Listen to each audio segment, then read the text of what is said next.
안녕하세요. 저는 경기도에 살고 예비 쌍둥이 엄마입니다. 요즘 몸이 점점 무거워져 집에서 TV를 보며 뒹굴거리는 날이 많은데요. 드라마를 보다가 문득 저의 첫 번째 결혼 생활이 떠올라 이렇게 사연을 쓰게 되었어요. 믿었던 두 사람에게 배신당하고 제가 어떻게 했는지 한번 들어보실래요? 남편과 전 같은 대학을 다니던 친구 사이 그 이상도 그 이하도 아니었습니다. 한 학기가 지나갈 무렵 남편은 갑작스레 저에게 고백을 해왔고 전 그런 남편을 밀어냈어요. 남편이 싫은 것보단 연애 자체에 관심이 없었어요. 누굴 만나고 사랑하고 또 헤어지고 그런 것들이 저에겐 그저 감정 낭비처럼 느껴졌거든요.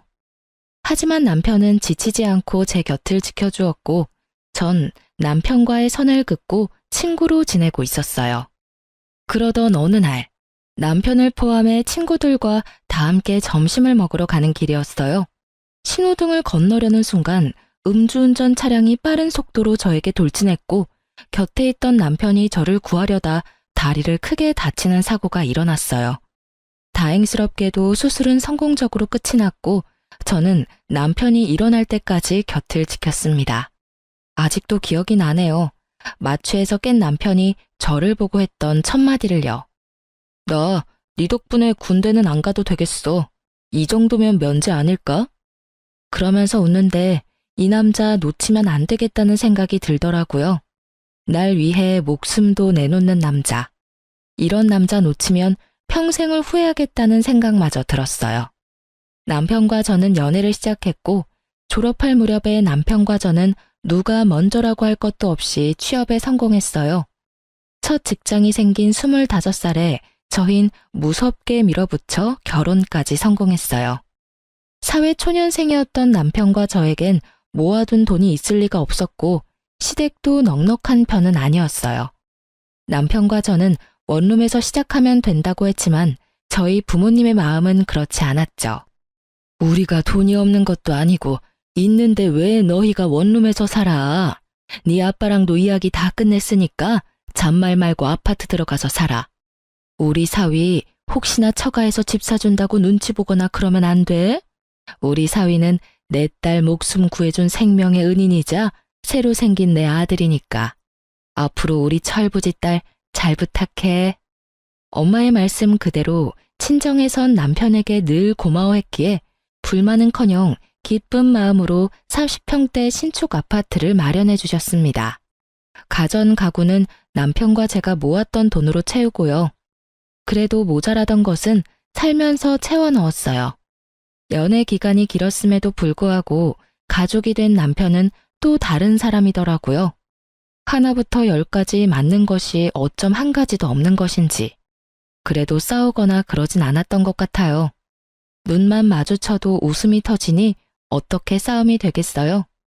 그런 저희를 보며 양가 어른들은 천생연분이 다름없다고 하셨었죠.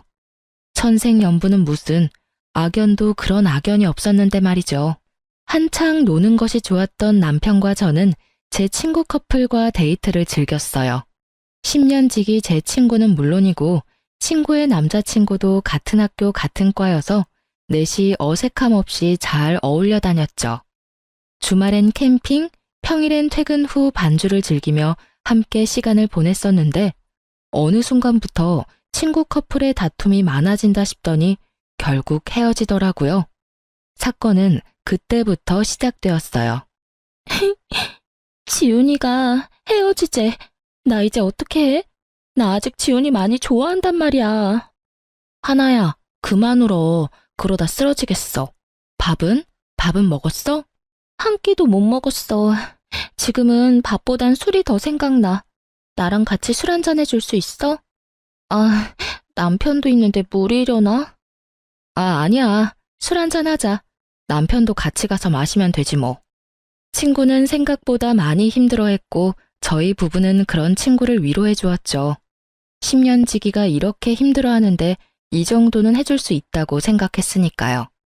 하지만 호의로 베푼 시간이 길어지니 부담이 되었고 부담은 곧 불편으로 이어졌어요. 눈치가 없는 친구도 아닌데 친구는 눈치라곤 없는 사람처럼 저와 남편의 데이트에 당연하다는 듯 함께하기 시작했고 점점 더 불편해졌어요. 이건 아니다 싶었지만 워낙 친한 친구이니 딱 잘라 말하기도 그렇더라고요. 거기에다 처음엔 불편한 기색을 표하던 남편도 오죽하면 저러겠냐며 이해해주자고 하니 더욱 말을 꺼내기가 힘들었어요. 괜히 제가 나쁜 사람이 되는 것 같은 기분도 들었고요.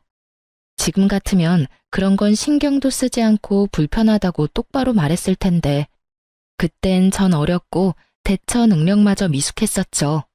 그렇게 친구와 함께하는 시간이 많아지던 어느 날, 더는 가만히 지켜볼 수 없는 일이 일어났습니다. 주말을 앞둔 금요일, 저희 세 사람은 저녁을 먹으며 맥주를 한 잔씩 했고 적은 양은 아니었지만 그렇다고 취할 만큼 마신 것도 전혀 아니었어요. 남편과 친구를 알고 지낸 지가 몇 년인데 제가 그런 것도 모른다고 생각하지도 않고요. 기분 좋게 자리가 끝나고 남편과 친구는 먼저 나가고 저는 화장실이 급해 다녀오겠다고 했죠. 급한 볼일을 마치고 가게를 나섰는데 친구와 남편이 다정한 연인처럼 팔짱을 끼고 있는 것이 아니겠어요? 서로를 바라보며 다정하게 웃고 있는데 순간적으로 열이 확 오르며 눈이 다 튀어나올 지경이었어요. 저의 화를 돋운 건 어색함이라곤 찾아볼 수 없는 자연스러워도 너무 자연스러운 두 사람의 모습이었어요. 두 사람 뭐해? 팔짱은 왜 끼고 있어? 아, 춥기도 너무 춥고 술도 많이 마셨는지 어지러워서 네 남편 팔 좀 빌렸어. 괜찮지? 매미 우는 소리에 귀에서 피가 날 지경인데 춥기는 뭐가 추우며 평소 소주 3병도 거뜬히 마시는 애가 맥주 3병에 어떻게 어지럽기까지 한 건지 이해되지 않는 것 투성이었지만 긴 말해서 뭐 하나 싶었어요. 그래서 전 난색을 보이며 단호하게 말했어요. 아니, 싫어. 친하게 지내는 것까지는 괜찮은데 스킨십은 싫으니까 앞으로 조심해줬으면 해. 아, 미안. 내가 생각이 짧았나 봐. 진짜 미안. 진심인지 아닌지 알 수는 없었지만 일단 제가 기분 나빠하니 냉큼 사과부터 하는 친구와는 달리 남편 놈은 친구 편을 들더라고요. 목에 핏대까지 세우면서요. 뭘 그렇게 예민하게 굴어? 당신한테 친한 친구면 나한테도 친군데 친구끼리 팔짱도 끼고 그럴 수 있는 거지. 하나 민망하게 꼭 그렇게 말해야 해? 당신 이렇게 속 좁은 여자였어? 뭐? 속이 좁아? 지나가는 사람 붙잡고 물어봐. 내가 속이 좁은 건지 두 사람 행동이 잘못된 건지. 그리고 당신은 지금 누구 편을 드는 거야? 누구 편을 드는 게 아니라 상황이 그렇잖아. 당신이 그렇게 몰아세우면 우리가 꼭 무슨 짓 하다가 걸린 사람 같잖아. 그냥 그런가 보다 하고 넘기면 되는 일을. 이게 뭐야? 당신 때문에 분위기 이상해졌잖아. 왜? 찔려? 난 그저 스킨십만 자제해달라고 했을 뿐인데 왜 오버하고 난리야? 그리고 분위기 이상해진 게 내 탓이야? 당신이 목에 핏줄까지 세우면서 나서서 분위기가 더 이상해졌다는 생각은 안 해? 당사자인 하나도 미안하다고 하는데 왜 당신이 나서서 이 난리야? 나 진짜 기분 나빠지려고 하는데 계속 할 거야? 처음이었어요. 제가 그렇게까지 남편에게 언성을 높이며 화낸 것은요. 처음 보는 저의 모습에 이제야 사태 파악이 된 남편 놈은 말까지 더듬으며 상황 정리를 해보려 애쓰더군요. 아니 그게 아니라 여보. 내 말은 그러니까 괜히 별거 아닌 일로 두 사람 우정에 금이라도 갈까 걱정돼서. 누구 편을 더 들고 그러려고 그랬던 건 아닌데 말하다 보니까 감정이 격해져서 나도 모르게 당신 기분 상하게 했어. 미안해. 졸지에 친구 앞에서 부부싸움까지 하는 꼴이 되어버린 저는 친구에게 다음에 보자는 짧은 인사를 남긴 채 집으로 돌아왔어요. 남편은 그날 밤 새벽녘까지 저에게 용서를 구했고 저는 그런 남편을 용서해 주었어요. 자기, 한 번만 더 남이 보는 앞에서 내 편 안 들고 다른 사람 편 들었다간 가만 안 둬? 당연하지. 난 남이라고 생각하지 못했어. 워낙 당신이랑 친하니까. 그래서 팔짱 정도는 가볍게 생각했나 봐. 난 정말 당신이 이렇게까지 기분 나빠할지 몰랐어. 당연히 기분 나쁘지. 친구는 친구야. 가족이 될 순 없다고. 그리고 팔짱 낀 것도 그래. 처음엔 팔짱, 그 다음엔 퐁, 그 다음엔 뭐가 될지 어떻게 알아? 일어나지도 않은 일을 걱정하는 것도 웃기지만 혹시나 하는 일을 만들고 싶지 않은 내 심정도 이해해줘야지. 난 괜한 일 때문에 당신도 친구도 잃고 싶지 않아. 알았어. 내가 생각이 짧았어. 앞으로 조심할게. 조심할 필요도 없어. 앞으론 하나랑 당신이랑 같이 보는 일은 안 만들 거니까. 당신도 그렇게 알고 눈치껏 피해줬으면 좋겠어. 알겠지? 네, 잘 알겠습니다. 내 친구도 아닌데 뭐, 안 보면 되지. 이렇게까지 했는데 다신 이런 일로 얼굴 붉히는 일은 없겠지 했어요. 저는 앙금이 완전히 사라지지 않아 친구와 거리를 두며 지냈고 친구와 어울리지 않으니 남편과의 사이도 괜찮았어요. 아니, 오랜만에 둘만의 시간을 보내니 설레기도 하고 연애할 때 생각도 나는 것이 더 좋았어요. 그렇게 둘만의 시간을 보내며 친구와 거리를 두던 어느 날, 제 인생을 송두리째 바꿔버릴 사건이 일어났습니다. 전 그날따라 이상하리만큼 일이 잘 풀렸어요. 지금 생각해보면 그날은 저에게 운수 좋은 날이었던 것 같아요. 유명 소설 속 의미도 말 그대로의 의미도 되는 운수 좋은 날이요. 그날따라 월 마감 보고서도 한 번에 통과하고 버스 정류장에 도착하자마자 버스가 오고 심지어 지옥 같은 퇴근 시간에 신호 한 번 걸리는 일 없이 빠르게 집에 도착했죠. 혼자 콧노래를 부르며 현관문을 열었고 집안엔 당황하는 남편과는 상반되게 차분하게 소파에 앉은 친구가 있었어요. 두 사람 사이엔 거리가 꽤 있었는데도 왜인지 이상한 분위기에 화가 확 나더라고요.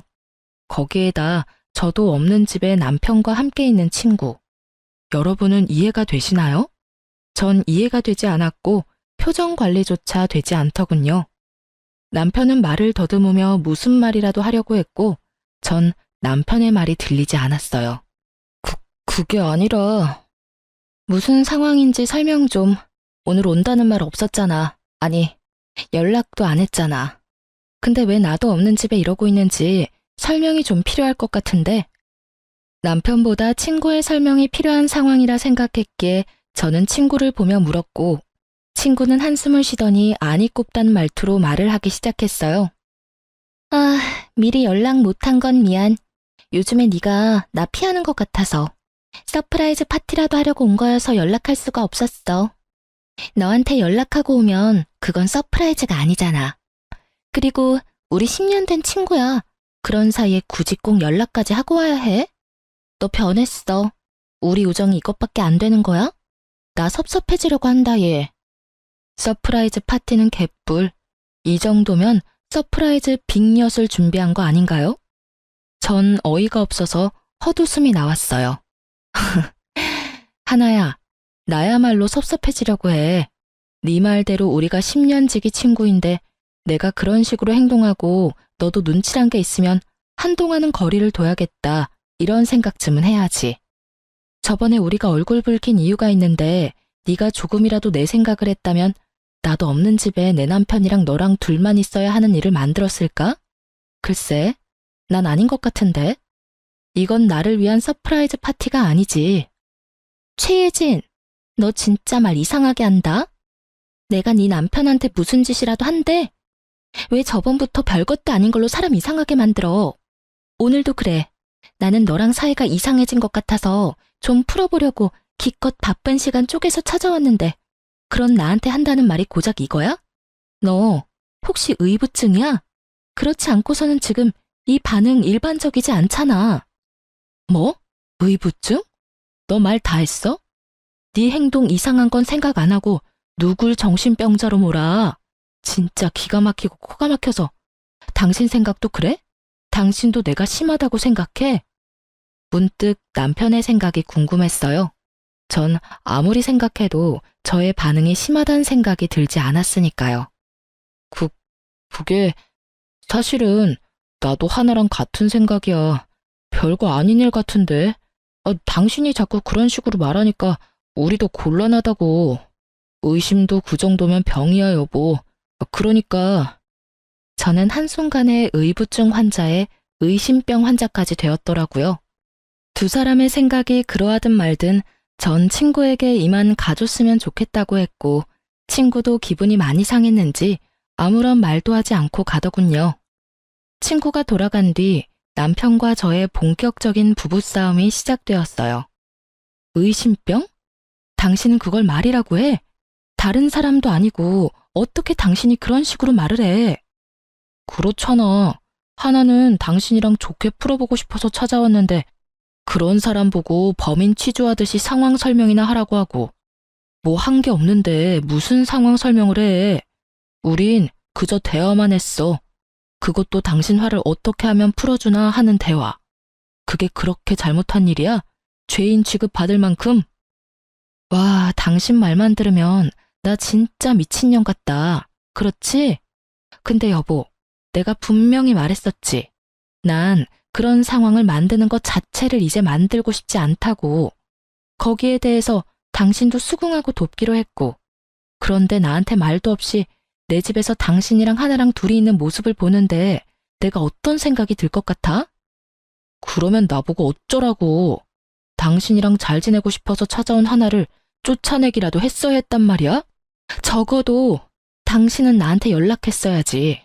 지금 하나가 집에 왔다. 어떻게 했으면 좋겠느냐? 이렇게 묻는 게 힘들어? 그리고 서프라이즈 파티? 웃기시네. 파티한다는 애가 빈손으로 덜렁 와서 소파에 그러고 앉아 있어? 남들이 보면 자기 집 안방인 줄 알겠던데 뭘. 그리고 당신도 알고 있었잖아. 하나 언제부턴가 당신한테 과하게 애교 부리면서 귀여운 척하는 거. 그거 딱 지훈이한테 하던 짓이잖아. 제가 이렇게까지 예민했던 이유를 아시겠나요? 그래요. 친구는 전 남친에게 부리던 여우짓을 남편에게도 하기 시작했고 그것이 거슬리던 찰나 일이 터지기 시작했어요. 전곡을 찔린 듯 남편은 말을 돌리더군요. 하여튼 당신이 심했어. 당신 이럴 때마다 진짜 정 떨어지는 거 알아? 나는 다를 것 같아? 나도 마찬가지야. 너 왜 이래? 아우씨, 말을 말자. 남편은 나가버렸고 남은 여우는 오로지 저의 몫이었죠. 내가 심했나 싶었다가 당연히 해야 할 말을 했다 싶었다가 눈물이 났다가 웃음이 나왔다가 감정이 미친 듯이 널뛰게 하던 중 친구의 전 남자친구가 번뜩하고 뇌리를 스쳤어요. 그리고 바로 전화를 걸어 지금 당장 만나자고 했죠. 지금 생각하면 왜 하필 그 순간에 그 사람이 떠오른 것인지 모르겠지만 그땐 왜라는 것은 필요하지 않았고 그저 만나야만 한다만 머릿속에 가득했어요. 오랜만이다. 무슨 일로 보자고 했어? 그게 갑자기 이런 거 물어서 미안한데 너 하나랑 왜 헤어졌어? 왜? 하나가 네 남편도 꼬시려고 해? 아님 벌써 바람이라도 피워? 친구의 전 남자친구의 말은 충격이었습니다. 그보다 더 충격적인 건 그 다음 그의 입에서 흘러나오는 말들이었어요. 걔 나랑 사귈 때도 그랬어. 내 친구들 만나는 걸 좋아하길래 여럿이 어울려서 노는 걸 좋아하는가 보다 했거든? 근데 그게 아니더라고.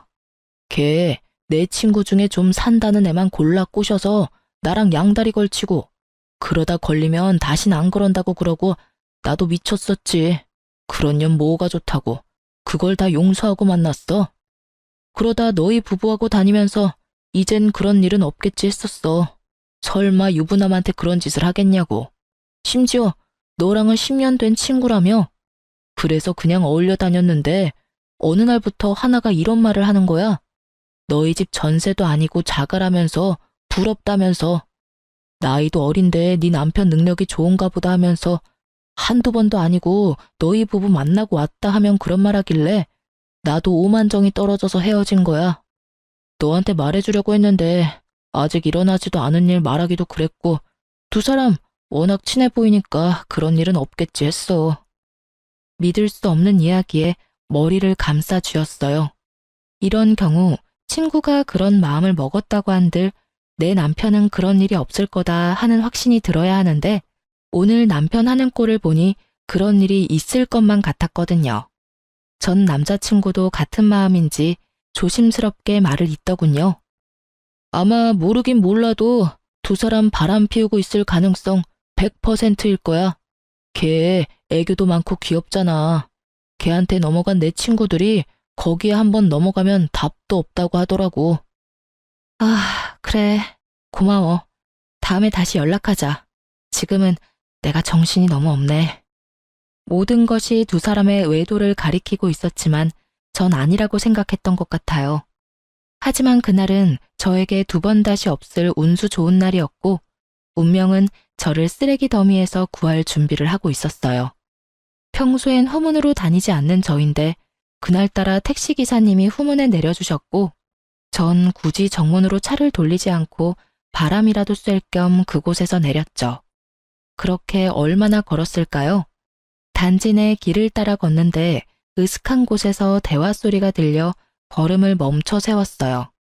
두리번거려도 사람은 보이지 않고 익숙한 목소리만 들려왔어요. 목소리를 따라간 곳엔 남편과 친구가 있더라고요. 전 숨을 죽이고 두 사람의 대화를 엿들었죠. 그러게 이게 무슨 꼴이야. 내가 찾아오지 말랬잖아. 그러다 상간녀 소송이라도 당하면 어쩌려고 그래?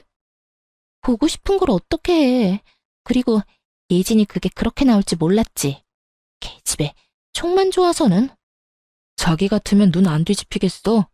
누가 친구 남편 팔짱을 끼고 친구도 없는 집에 찾아와서 그러고 있냐? 그러니까 뭐든 적당히 하라고, 적당히. 아, 몰라. 그냥 예진이 쫓아내면 안 돼? 그 집 당신 집이라며. 맞지? 그렇지. 그러면 그냥 예진이만 쫓아내고 내가 들어가서 살면 되겠네. 난 예진이가 쓰던 살림 그대로 써도 상관없어. 응? 자기도 예진이처럼 뻣뻣한 여자보다 나처럼 귀엽고 사랑스러운 여자가 좋다며. 일단 좀 기다려. 이혼이 그렇게 쉬운 줄 알아? 나 사랑한다며. 이제 나뿐이라며. 혹시 다 거짓말이었던 거야? 왜? 막상 헤어지려니 아쉽니? 아니야, 그런 거. 내가 사랑하는 건 너뿐이야. 내 맘 알지? 예상은 했지만 두 눈과 귀로 보고 듣고 나니 눈앞이 캄캄해지더라고요. 그대로 있다간 울음이 터질 것만 같아 황급히 자리를 피했습니다. 집으로 돌아온 저는 안방 욕실에 물을 틀고 한참을 울었어요. 몸을 던져 저를 구하던 남편의 모습이 아직도 눈에 훤한데 그 사람은 어디로 간 걸까요? 10년 동안 함께한 시간이 얼만데 친구는 왜 하필 저에게 이런 짓까지 할까요? 제가 모르는 사이 그 두 사람에게 무슨 큰 잘못이라도 했던 것일까요? 그렇지 않고선 두 사람이 저한테 이런 짓까지 할 리가 없잖아요. 아무리 생각해도 답은 없었고 한 가지 명확해졌어요. 아, 두연 놈을 가만두지 않겠다고요. 전 쓰레기를 쓰레기에게 보내버리기로 결정했어요. 이 모든 일이 일어난 게 제 나이 26살 때였어요. 이렇게 큰일을 겪기엔 너무 어리고 여렸을 텐데 사연 쓰면서 다시 생각해도 참 대단하다 싶어요. 전 그 다음날부터 아무 일도 없었던 척 남편뿐만 아니라 친구와도 살갑게 지냈으니까요. 죽을 힘을 다해 티내지 않으려고 했고 두 사람은 깜빡 속아 넘어가더라고요. 제 머릿속엔 오로지 남편이 빈 깡통임을 들키지 않고 친구년에게 조용히 넘겨야 한다는 생각뿐이었어요. 돈만 밝히던 상간녀에게 빚뿐인 남편을 선사하는 것이야말로 최고의 복수가 될 테니까요. 저의 이런 마음도 모르고 남편 놈은 저에게 설설 기더라고요. 때마침 물 먹는 하마처럼 돈 먹는 시댁에서 돈도 요구해왔고요. 하늘이 절 돕는다는 생각마저 들 정도로 저의 계획대로 되어가고 있었어요. 여보, 고마워. 난 내심 당장이라도 이혼하자고 하면 어떻게 해야 하나 싶었다니까. 엄청 화는 났었는데 이젠 뭐 괜찮아. 그건 그렇고 어머님께 또 연락 왔던데.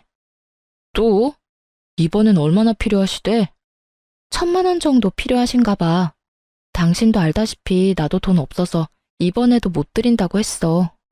당연하지. 당신이나 나나 돈이 어디 있다고 계속 돈 부탁을 하시는지. 우리 집이지만 답답하다 답답해. 연기를 어쩜 이렇게나 잘하는지 사실 다 알고 있었습니다. 매번 말은 저렇게 해도 뒤로 저 몰래 도와주고 있다는 사실을요. 심지어 마이너스 통장 한도가 간당간당한다는 사실도요. 오죽하면 저에게 거짓말까지 하면서 도와드릴까 하는 마음에 모른 척은 했지만 내심 걱정이 컸었는데 이렇게 되고 나니 얼마나 좋은지. 집은 고사하고 가진 것이라곤 마이너스 통장뿐인 남편놈을 떠넘길 수 있다고 생각하니 어느 순간부터 슬프기는커녕 웃음이 새어나왔습니다. 전 차분히 때를 기다렸고 상황은 제 예상대로 흘러갔습니다. 남편은 저와 이혼까지 할 생각은 없었고 상간녀만 애가 타는 상황이었죠. 상간녀는 저에게 사과하고 싶다며 저를 찾아왔고 전 기쁜 마음으로 만나주었어요. 저를 만나려는 이유가 뻔히 보였으니까요. 오랜만이야. 우리 10년 넘게 알고 지내면서 이렇게 오랫동안 안 본 적 없었던 것 같은데. 그렇지? 생각해보니까 그런 것도 같네. 지난번 일은 내가 미안했어. 네가 충분히 화낼 수 있는 상황인 건 아는데 나도 섭섭한 마음이 커서 말이 막 나갔어. 용서해줄 거지? 친구 사이에 용서하고 말고 할 게 뭐 있어? 우리가 1, 2년 친구도 아니고 무려 10년 친구인데 그깟 남자 때문에 흔들릴 그런 얕은 우정은 아니잖아? 그렇지. 아, 정말 다행이다. 나 요즘 너랑 수다 못 떨어서 엄청 우울했거든. 오랜만에 수다나 왕창 떨자. 그래. 요즘 어떻게 지내? 자취방은 구했어? 우리 집 근처로 알아본다고 했었나? 제가 생각해도 전 너무 친절했어요. 상간녀가 말 꺼내기 쉽도록. 이토록 친절하게 판까지 깔아주었으니까요. 상간녀는 기다렸다는 듯 밝게 웃으며 준비해온 말을 꺼내더군요. 그렇지 않아도 알아보고 있는데 너희 집은 비싸지? 너희 집 보다가 원룸 보니까 영 눈에 안 차는 거 있지. 우리 월세 아니고 자가야. 그리고 내가 산 게 아니라 정확한 가격은 모르고. 남편은 알려나? 물어봐 줄까? 그런데 혼자 살기엔 너무 크지 않아? 큰 건 둘째치고 돈은 있어? 보증금은 어떻게 마련한다고 해도 월세 감당할 수 있겠어? 그냥 원룸 알아보고 돈 좀 더 모아서 아파트로 옮기지 그래. 그럴까 그럼? 그나저나 넌 가격을 모르는구나. 하긴 집은 남자가 해오니까 모를 수도 있겠네. 그나저나 네 남편 능력 진짜 좋다. 우리랑 나이도 같은데 아파트는 어떻게 장만했대? 그런데 너희 혹시 공동명의야? 어머, 이런 거 묻는 건 실례인가? 우리 사이에 무슨 공동명의 아니야. 한 사람이 돈을 다 냈는데 무슨 공동명의야. 공동명의 바라면 그게 진짜 양심 없는 짓이지. 남편이 매일 아파트 시세를 검색하니 매매가를 아는 것은 당연했고 명의는 아파트를 마련해 주신 부모님 명의였으니 제 말엔 거짓말이 전혀 없었죠. 진실은 알지도 못한 채 웃음꽃이 피는 친구년을 보며 저 또한 환한 웃음으로 저의 심정을 알려주었어요. 확인할 것이 끝났는지 상간녀는 빠르게 저의 이혼을 도와주더군요.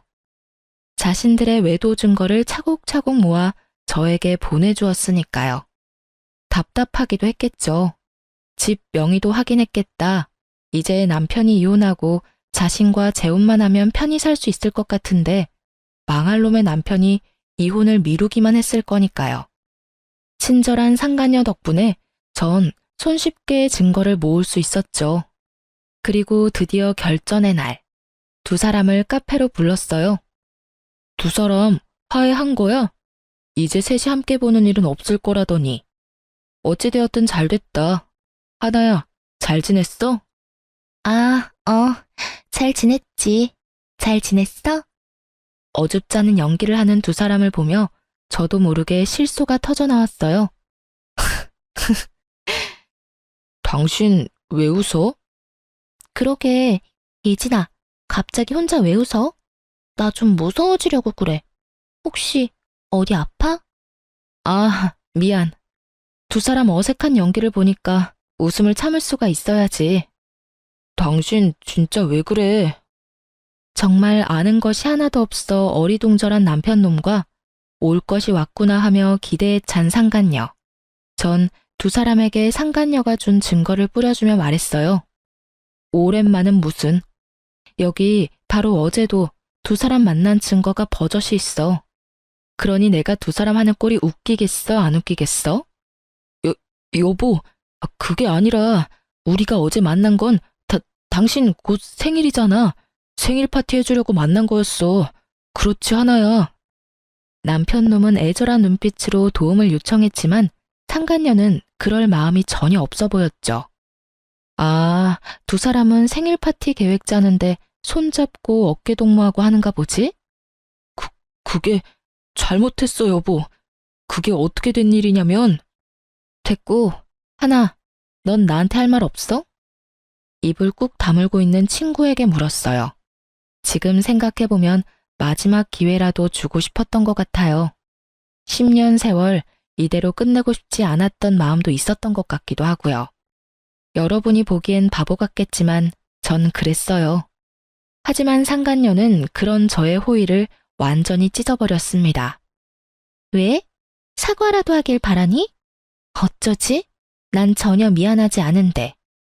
알다시피 나 이 사람 사랑해. 이 사람도 나 사랑한다고 하고.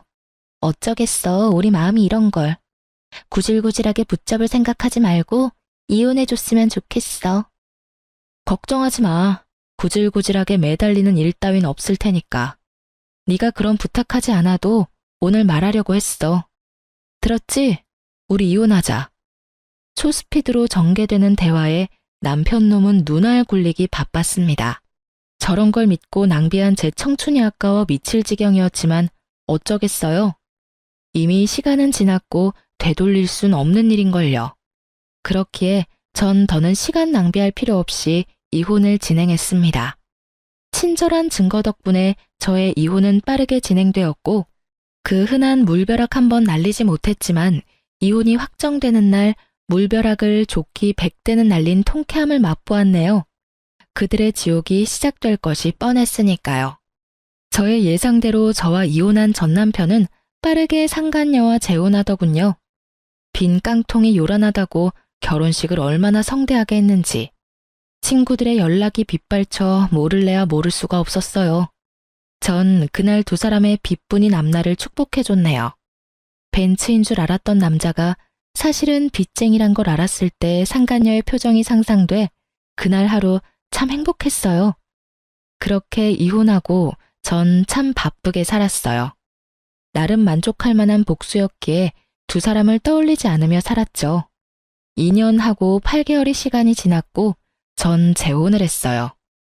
첫 번째 이혼으로 상처가 남았던 터라 망설였지만 남편의 끈질긴 구애에 전 다시 한번 용기를 내었고 진작 용기를 내지 않은 것이 후회될 정도로 행복했어요. 부유한 집안에서 자란 남편은 저에게만 다정한 사람이었고 제가 죽으라고 하면 죽는 신용까지도 하는 사람이었어요. 그렇게 전 남편의 사랑으로 완벽하게 과거를 잊고 살았어요. 그러던 어느 날 잊고 지냈던 상간녀를 만난 건 다름 아닌 산부인과였습니다.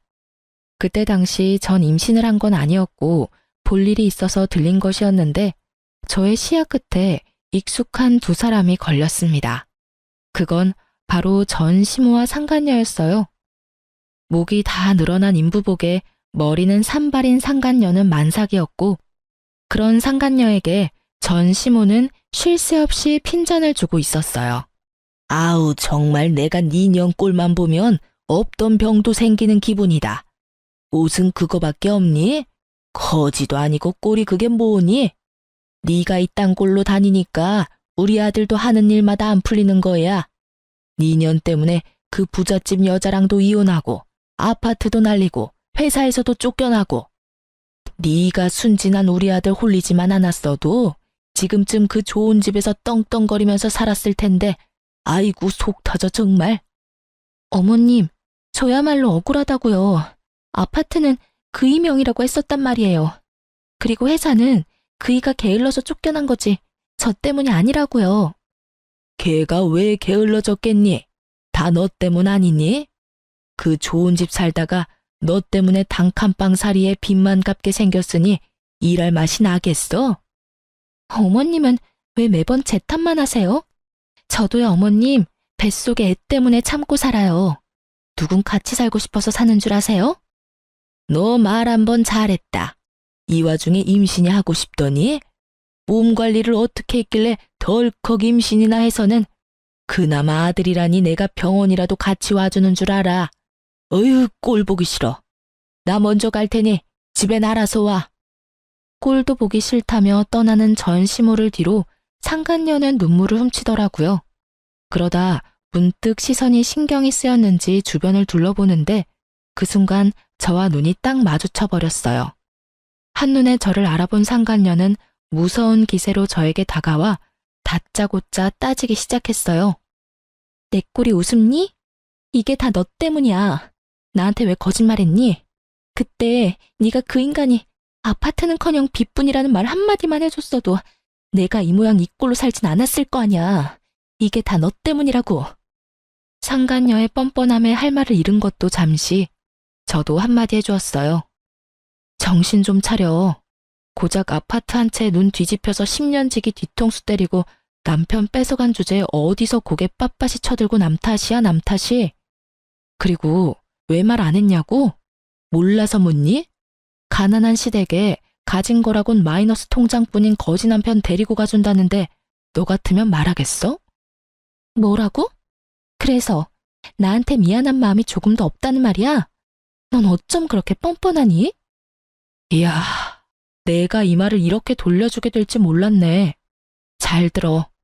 그럼 내가 미안하다고 사과라도 하길 바라니? 어쩌지? 난 전혀 미안한 마음이 없는데. 구질구질하게 옛일이나 들먹일 거면 가던 길이나 가. 네 얼굴 보고 있는 것도 역겨우니까. 전 상간녀가 저에게 했던 말을 그대로 돌려주었고 틀린 말이 하나 없는 제 말에 지기 싫은 상간녀는 순식간에 태세를 바꾸어 말을 돌렸어요. 하여튼 넌 아직도 혼자니? 재혼했다는 소식은 못 들었는데. 그런데 산부인과엔 웬일이야? 혹시 어디 아파? 폐경이니? 요즘 그런 애들 많다더라. 왜 스트레스 심하거나 그러면 조기 폐경 도구 한다잖아. 남편 뺏기고 충격이 심했나 봐. 미안해서 어떡하니? 나만 행복해서. 넌 아직도 내 소식 묻고 다니니? 그 정도면 거의 스토커 수준이야, 너. 나한테 집착 좀 하지 마. 네 남편 두고 왜 나한테 집착을 하는지 모르겠다, 얘. 그리고 혹시 이런 말 아니? 착각은 자유라는 말. 아무리 자유라지만 그 정도면 병인 것 같은데. 산부인과 말고 정신과부터 다녀. 그러다 큰일 나, 너. 뭐라고? 너 진짜 말이면 단 줄 알아? 아니다. 나한테 남편까지 뺏겼는데 뭔들 못 들어주겠니? 네가 아무리 바라 그래도 내가 승자고 넌 패자니 말이야. 승자라고 하기엔 네 꼴이 참 비루하지 않아? 꼴이 그게 뭐야? 거울도 안 보고 다녀? 집에 거울이 없는 거야, 설마? 목 다 늘어난 인부복은 둘째치고 머리는 좀 빗고 다녀. 빚 그까짓 거 얼마나 한다고? 빚이 아무리 많아도 빚 정도 살 돈은 있지 않아? 다 네 걱정돼서 그래. 한 번 핀 바람 두 번은 더 쉽지 않겠어? 좀 꾸미고 다녀. 근데 내 꼴이 어때서? 자다가 바로 나와서 그래. 그리고 우리 그이 나 얼마나 사랑하는데. 그러니 너랑 이혼하고 나한테 왔지. 돈이 좀 없어서 그렇지 나한테 얼마나 잘하는지 몰라. 이런 게 행복이구나 싶다니까. 얼마나 필사적으로 사랑받는 척 행복한 척을 하는지 불쌍할 지경이었어요. 상간녀의 필사적인 연기가 계속되던 그때 의사 가운을 입은 남자가 저를 불렀어요. 여보. 그래요. 제 남편은 산부인과 의사였고 남편을 보기 위해 병원에 잠시 들린 것이었어요. 적절한 타이밍에 나타난 남편이 얼마나 반가운지. 다정하게 저를 부르는 의사 남편을 본 상간녀는 많이 놀랐는지 그 퀭한 눈알이 튀어나오겠더라고요. 하긴 퀭한 눈알이 튀어나온다 한들 이상한 일은 아니었죠. 아직도 자신이 뺏은 전 남편을 잊지 못해 혼자 청승맞게 살고 있는 걸로 생각하고 있었을 테니까요. 그렇게 저를 위안 삼으며 그 지옥 같은 삶을 견뎠을 테니까요. 그런데 불행해야만 하는 제가 재혼한 것도 배가 아픈데 하필 그 남편이 의사이니 그 배알이 얼마나 꼬이겠어요? 이러려고 의사 남편과 재혼한 건 아니었는데 그날만큼은 가운 입은 남편이 그렇게 자랑스러울 수가 없었어요.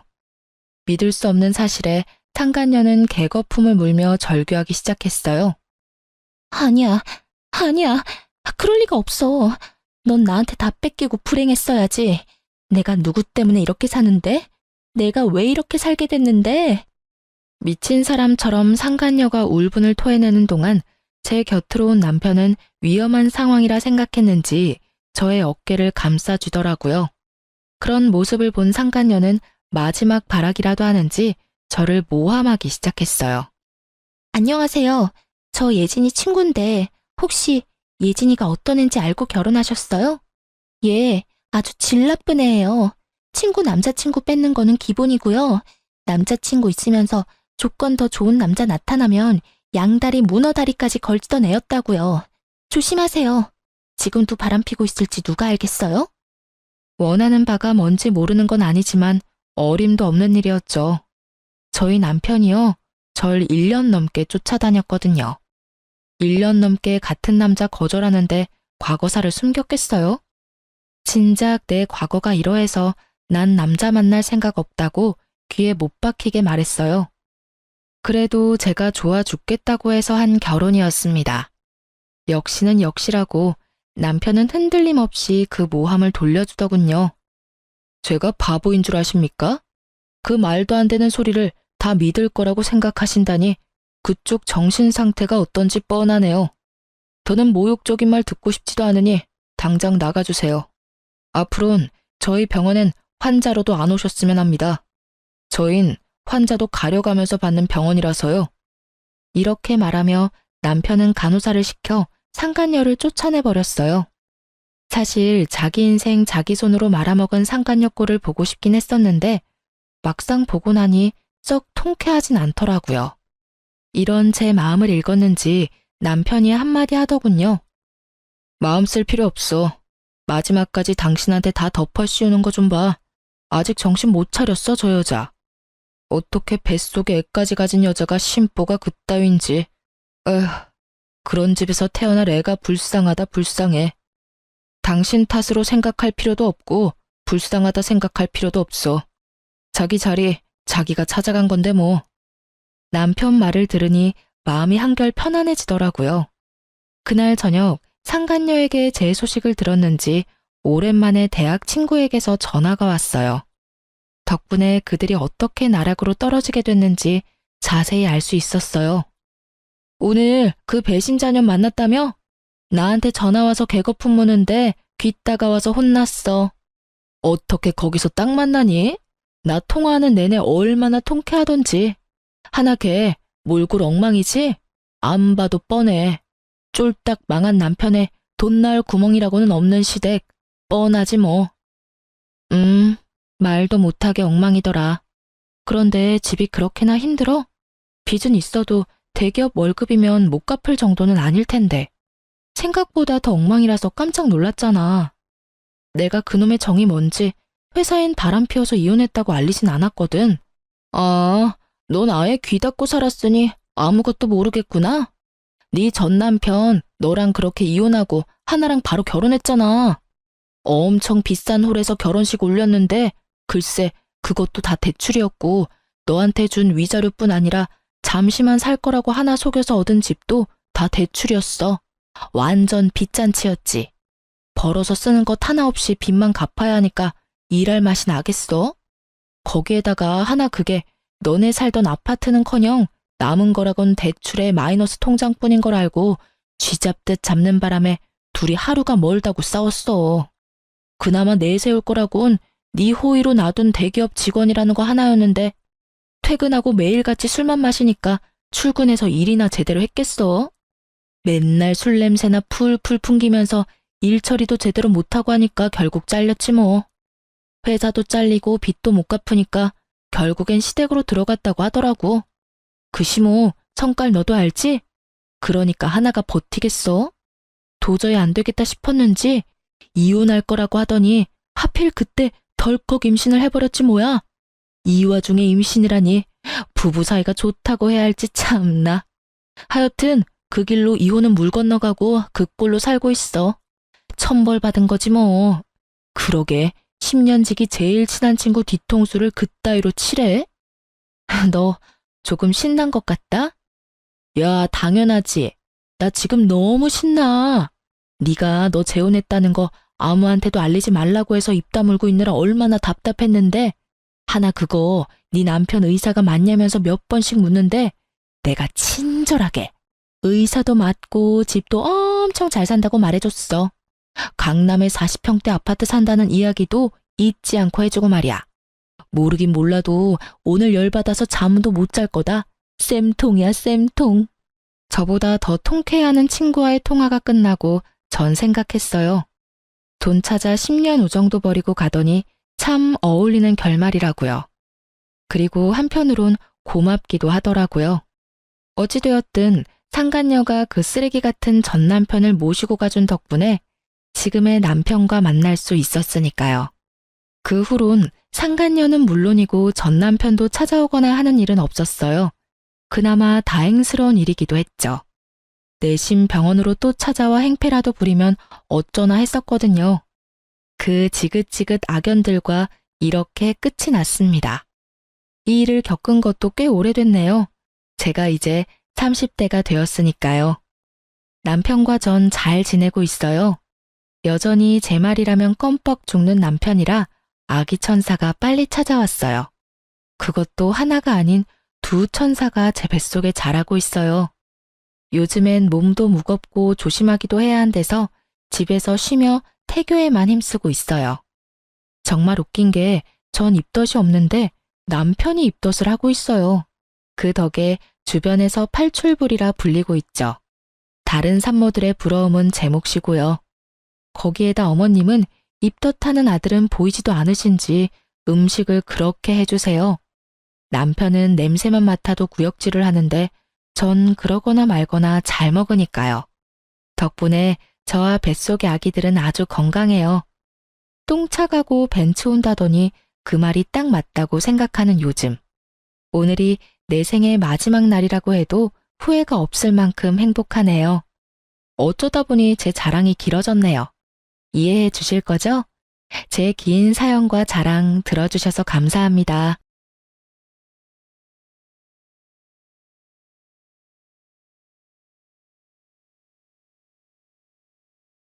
안녕하세요. 저는 얼마 전에 두 번째 이혼을 하게 된 이혼녀입니다. 그리고 앞으로도 결혼을 하지 않고 지낼 독신녀이기도 하죠. 제가 두 번이나 이혼을 했다고 하면 사람들은 열이면 열, 분명히 제게 문제가 있었을 거라고 뒤에서 말하는 걸 알아요. 하긴 한 번도 하기 힘든 이혼을 두 번이나 했다면 그렇게 생각할 수도 있죠. 그런데 제 사연을 한번 들어보시면 정말 기구한 제 팔자에 다들 불쌍하게 생각하실 거예요. 솔직하게 말해서 사연글을 쓰는 것도 제가 받는 그런 모함들이 진실이 아니라는 걸 알리고 싶어서 쓰는 것이기도 하고요. 저의 첫 번째 남편은 참 괜찮은 사람이었어요. 잘생겼지만 여자는 저뿐이었고 많이 벌지는 않았지만 안정적인 직장을 가지고 있었죠. 그렇지만 을에 그렇듯 신은 모든 것을 주지 않더라고요.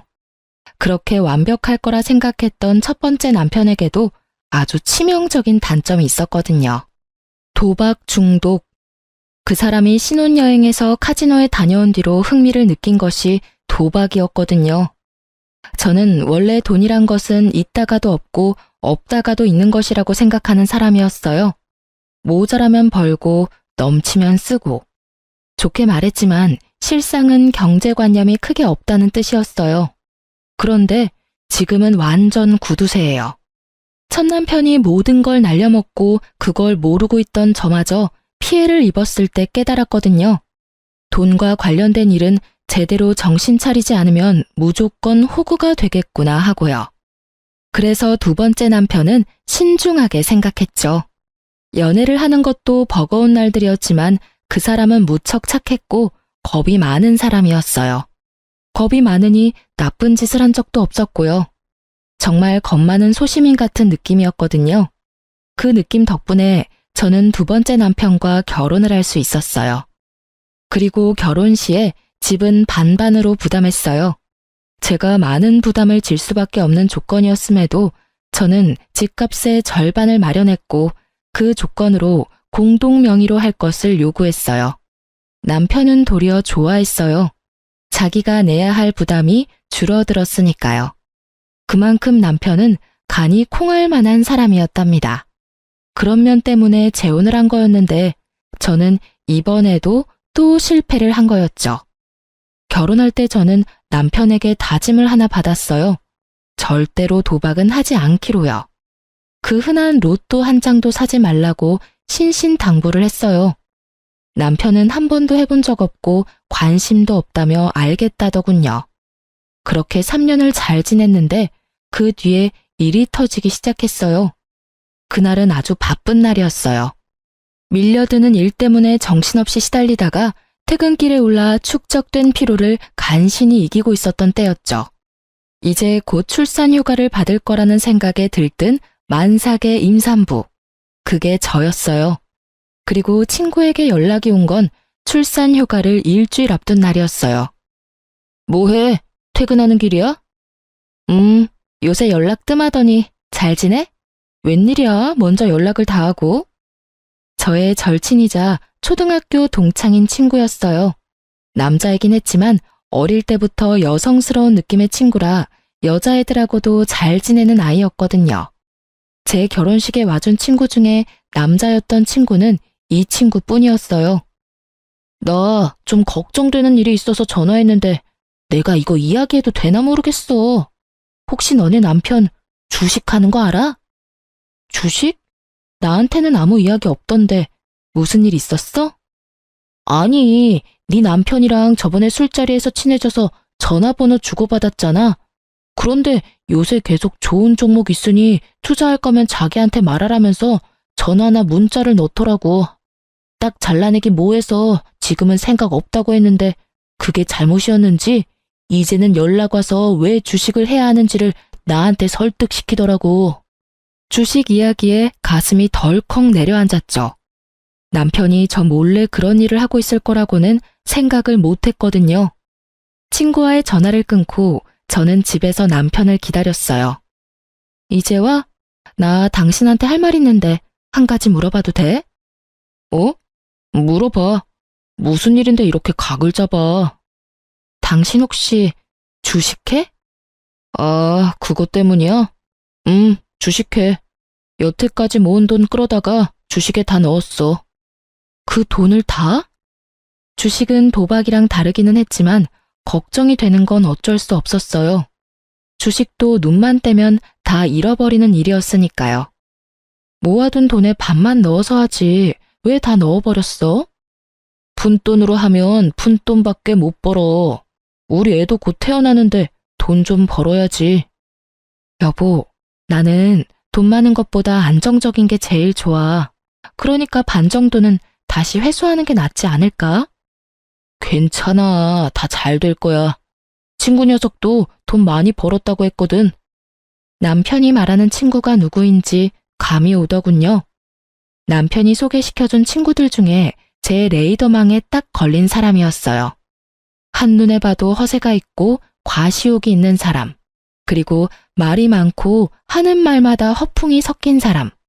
사기꾼 같아 보이는 남자였는데 하필이면 그런 남자의 말을 듣고 주식에 입문했다니 저는 걱정이 이만저만이 아니었어요. 곧 태어날 아이 때문에 돈이 많이 모자란 상황이었고 제가 받을 육아휴직 급여는 모두 집 살 때 끌어다 쓴 대출금으로 나갈 예정이었거든요. 남편 월급으로 살림을 꾸려나가야 하는데 주식을 하고 있으니 나 다음 주부터 출산 휴가야. 한 달이면 아이 태어나. 그리고 내가 받는 육아휴직 급여는 대출금으로 다 나가는 거 알지? 일단 한 달에 100만 원은 꼬박꼬박 나한테 줘야 해. 그래야 애도 키우고 살림도 하지. 저는 남편에게 부탁했어요. 월급 중에 다른 건 모르겠고 100만 원은 꼭 나에게 달라고요. 생활비가 없으면 어떻게 할 수 없잖아요. 그랬더니 남편이 걱정하지 말라고 하더군요. 걱정이 안 될 수가 없었지만 일단은 주의하며 남편을 살폈어요. 그리고 남편 월급날마다 남편에게 생활비부터 달라고 닥달했어요. 물론 닥달하지 않아도 충분한 상황이었지만 중요하다는 생각을 남편에게 심어주기 위해서 몇 달을 그렇게 했어요. 그런데 아무리 아꼈어도 돈이 나가는 건 어쩔 수 없더라고요. 게다가 3인 생활에 생활비 100만 원은 정말 있을 수 없는 일이잖아요. 당장 보험, 통신, 관리비만으로도 수십만 원이 나가는데 식비가 충당이 될 리가 없죠. 저는 남편에게 생활비를 더 늘려달라고 했지만 남편은 난색을 표하며 안 된다고만 할 뿐이었어요.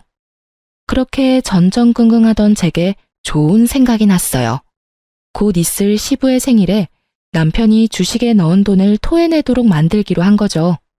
제가 시부 생일을 이야기하면서 뭘 준비해야 할까 물었더니 남편은 자기는 바쁘니 알아서 준비하라고 하더군요. 저는 알겠다고 말하고 아무것도 준비하지 않았어요. 준비하는 척만 했죠. 그리고 시부 생일에 남편과 시댁으로 향했어요. 남편의 형과 누나가 아버지 생일이라며 옷이며 지갑이며 현금을 갖다 바칠 때 저는 그냥 멀뚱멀뚱 쳐다보고 있기만 했어요. 그러자 남편이 제 옆구리를 툭툭 치더군요. 준비한 선물을 빨리 내놓으라고요. 그래서 저는 이 기회를 틈타 시부에게 말했어요. 아버님, 저희는 생일 선물 준비를 못했어요. 죄송해요. 남편이 요즘 주식하느라 여윳돈이 얼마 없거든요. 저도 육아휴직 중이라 돈도 많이 못 받는데 애 키우니까 돈이 많이 나가서 어쩔 수 없었어요. 제 말에 남편이 두 눈을 동그랗게 뜨고 시부가 깜짝 놀란 것 같더라고요. 너 주식하냐? 그런데 도대체 얼마를 주식에다가 넣으면 집에 생활비가 없어? 아버지, 그게 아니고 생활비로 100만 원은 줘요. 돈 안 주는 것도 아니고요. 그 100만 원은 관리비랑 보험, 통신비도 포함이잖아. 그거 빼면 50만 원도 안 남는 거 알지? 끼어들어서 그렇게 말했더니 시부 얼굴이 벌겋게 변하더군요. 너 그런 것도 제하지 않고 꼴랑 100만 원만 줬다고? 저 어린 손주 분유 한 통 사 먹일 돈도 없었겠네. 너는 다 큰 놈이 마누라의 자식 새끼 놔두고 도대체 뭐 하는 짓거리야? 아무리 돈 좀 벌어보겠다고 하는 주식이라도 정도라는 게 있는 법이다. 넌 대체 뭘 하길래 월급을 다 거기다가 때려 넣어? 아버지, 오해예요. 제가 저조차고 투자를 하겠어요. 다 우리 애를 위해서 돈 벌려고 그런 거죠. 그러니까 아버지가 이해를 좀... 그래서 너 얼마나 벌었는데? 네가 넣은 돈에서 얼마를 더 벌었어? 시부의 그 말에 남편이 말도 못하고 눈빛을 피하더군요. 딱 봐도 느껴지는 폭망의 기운이었어요. 너 설마 그거 다 날린겨? 그건 아니고요. 지금 상황이 안 좋아서 많이 떨어지긴 했는데 조금만 기다리시면 다시 올라올 거예요. 진짜요, 아버지. 그것만 올라오면 이번 손해는 다 덮고도 남을 정도고. 야, 이 자식이 아직도 정신이 안 들었어? 주식하다가 패가 망신 당한 것도 못 봤어? 능력이 안 되면 시작을 말았어야지. 네가 여태껏 주식에 관심도 없었는데 무슨 수로 수익을 내? 친구가 하라는 대로만 하면 금방 번다고 했단 말이에요. 친구 통장 보니까 엄청 돈 많이 벌었던데 저라고 왜 못해요? 이놈아, 네 분수에 맞게 살아. 주식은 아무나 해? 그것도 공부한 사람들이 하는 거지. 아무것도 모르는 초짜가 처음부터 한탕 벌어보자는 게 말이 되냐? 당장 돈 다 빼. 손해를 봤던 말던 지금 당장 빼지 않으면 내가 널 호적에서 파버릴 테니까. 시부의 서슬퍼런 목소리에 남편은 부들부들 떨며 그렇게 못한다며 버티더군요. 싫어요. 벌써 절반이나 잃었는데 지금 빼면 손해라고요. 시간이 지나면 올라올 테니까 그때까지 기다려주면. 그게 올라올지 망할지 네가 어떻게 알아? 내가 경고했다. 너 지금 당장 돈 다 안 빼면 너 집 살 때 아빠가 빌려준 돈 지금 당장 갚으라고 할 테니까. 결국 시부의 입에서 그 말이 나오고서야 남편은 포기했어요. 집에 돌아올 때 제가 남편에게 말했어요. 여보, 절대로 주식하지 마. 주식이나 도박이나 중독되면 정말 빠져나올 방법이 없거든. 그러니까 애를 봐서라도 우리 그냥 돈만 열심히 모으면서 살자. 그렇게 살아도 잘만 살아. 응? 이렇게 말하는 저도 돈을 많이 벌 수만 있다면 벌고 싶다고 생각은 해요. 하지만 주식이나 코인이나 뭘 아는 사람들이나 하는 거지. 모르는 사람이 시도하면 당연히 잘 될 리가 없겠죠. 게다가 멋모르고 도전했다가 쪽박 차면 다 본인 탓이지 누굴 탓하겠어요? 그런데 그런 제 말이 고깝게 들렸는지 남편이 버럭하더군요. 당신이 뭘 알아? 그리고 그렇게 살면서 언제 돈을 모아? 당신이 이렇게 하지만 않았어도 그 주식 진짜 빛을 봤을 거라고. 당신이 다 망쳤어. 어떻게 책임질래? 내가 뭘 책임져야 하는데? 당신 나랑 애 생각은 해보기는 한 거야? 우리 생각했으면 당신이 그 많은 돈 절대로 주식에 투자 안 했을걸? 3천만 원이나 되는 돈을 다 집어넣는 게 어딨어. 초짜면 초짜답게 소액으로 굴리면서 공부부터 해야지. 처음부터 크게 한탕 해볼 생각으로 남한테 주입받은 종목에다가 다 쏟아붓고 그게 잘 될 거라 생각해? 그래서 지금 잘 된 거야? 벌써 떡상으로 하고도 남았어야지. 벌써 당신 반이나 잃었잖아. 제 정론에 남편도 할 말이 없는지 입만 닫고 거칠게 운전만 하더군요. 그리고 나중에 알고 보니 남편이 투자한 종목은 쪽박 찼어요.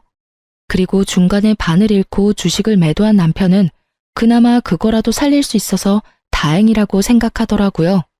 그때 빼지 않았다면 정말로 그 돈들이 휴지 조각이 될 뻔했거든요.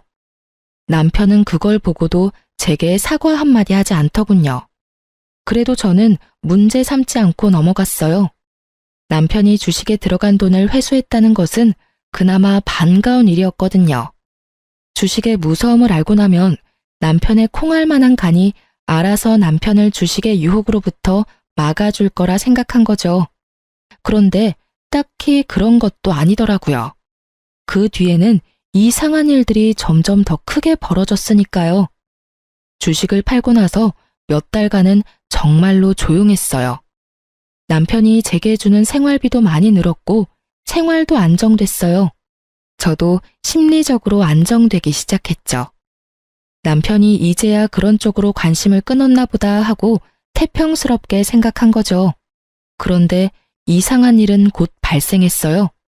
제가 예전에 선물 받아서 쓰지 않고 넣어뒀던 물건을 찾고 있었어요. 그런데 아무리 뒤져봐도 찾을 수가 없었어요.